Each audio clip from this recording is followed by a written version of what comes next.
মাঝে, মাঝে যে শুধু সন্তানেরাই ভুল করে তা কিন্তু নয়। বাবা-মারাও কিন্তু ভুল করে অনেক সময় সিদ্ধান্ত নিতে, অনেক কিছু করতে বা কোনো একটা হুটহাট ডিসিশনে অনেক কিছুই ওলটপালট হয়ে যেতে পারে। এদিক থেকে বলব বাবা-মাদেরকেও ডিসিশন নেয়ার আগে অন্তত কিছু ভাবা উচিত। হ্যালো এভরিওয়ান, আসসালামু আলাইকুম। কি অবস্থা? কেমন আছেন সবাই? আমি আলহামদুলিল্লাহ ভালো আছি। কে কোথা থেকে আমার ভিডিওটা এই মুহূর্তে দেখছেন কমেন্টে জানাতে ভুলবেন না কিন্তু। আজকে এখানে হচ্ছে আমি ফুলকপি, আলু সিদ্ধ করে ম্যাশ করে নিয়েছি। সেই সাথে দিয়েছি চালের গুঁড়া, মরিচ কুচি, পেঁয়াজ কুচি, হলুদের গুঁড়া, মরিচের গুঁড়া আর হচ্ছে কালো জিরে দিয়েছিলাম। গোটা জিরাও বোধহয় দিয়েছিলাম একটু। দিয়ে সব কিছু একটু ভালোভাবে মেখে রেস্টে রাখবো। বিকেলের দিকে আরকি ভেজে খাওয়া যাবে আরকি। শীতকাল তো একটু মানে পাকোড়া টাইপের কিছু খেলে বা ঝাল, ঝাল কিছু খেলে ভালোই লাগে। এদিকে হচ্ছে আমি এই পাতাকপিটা কালকে সিদ্ধ করে রেখেছিলাম। যারা আমার রেগুলার ভিউয়ার্স আছেন তারা তো জানেনই আ যে আমি গতকাল সিদ্ধ করে এটা রেখেছিলাম। সেটাই এখন বাকি অংশটুকু আজকে খেয়ে নিবো। যেহেতু কেউ খায় না পরিবারে বাঁধাকপিটা, আমিই খাই, আমি পছন্দ করি। এটা রেস্টে রাখার পর দেখলাম যে আরও একটু পানি বের হয়েছে।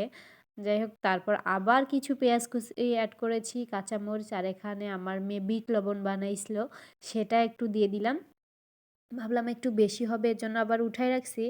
আর যে কথাটা বলতেছিলাম সেটা হচ্ছে আমরা সন্তানেরা তো ভুল করি। আমরা বুঝি না, বয়সের সাথে অভিজ্ঞতার অনেকটা হেরফের হয়ে যায়।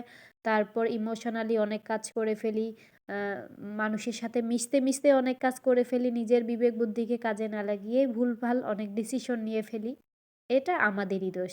কিন্তু দেখবেন কিছু, কিছু বাবা-মা আছে যে সবসময় কিছু জিনিস আছে সন্তানদের উপর জোর করে চাপিয়ে দেয়। সেটা তাদের সাথে আসলে যায় কিনা, অ্যাপ্রুভ কিনা, ভালো হবে কিনা, অনেক বাবা-মাই আছে এরকম ডিসিশনটা হুটহাট নিয়ে নেন।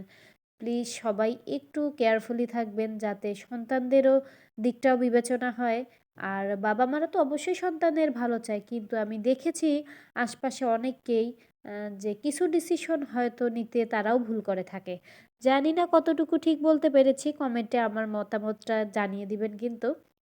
ঠিক বলেছি কিনা। আর এদিকে দেখেন সুন্দর করে মেখে নিয়ে এবার একে, একে আমি কড়াইতে দিয়েছি আর খুব অল্প পরিমাণ তেল দিয়েছি। আর এই কড়াইটাতে রান্না করতে আমার খুব ভালো লাগে। ফ্রাই প্যান বলেন আরও অন্যান্য পাতিল বলেন, সেটাতে রান্না করে না আমার মজাই লাগে না। কেননা আমি যখন ঢাকায় আসছি তখন এই কড়াইটা আমি ১ম কিনেছিলাম। আর এটাতে রান্না করলে না খুব অল্প তেলেই যেকোনো ভাজি বলেন, এই যে দেখেন পাকোড়া বানাচ্ছি তারপরেও সামান্য তেল দিয়েছি, এতেই খুব সুন্দর ভাজা হয়ে যাবে। এজন্যই আমার এই কড়াইটা খুব পছন্দ। আর তাড়াতাড়ি রান্নাও হয়ে যায়। যাই হোক কথা বলতে, বলতে এদিকে সব রেডি। সবাই ভালো থাকবেন, সুস্থ থাকবেন। আল্লাহ হাফেজ।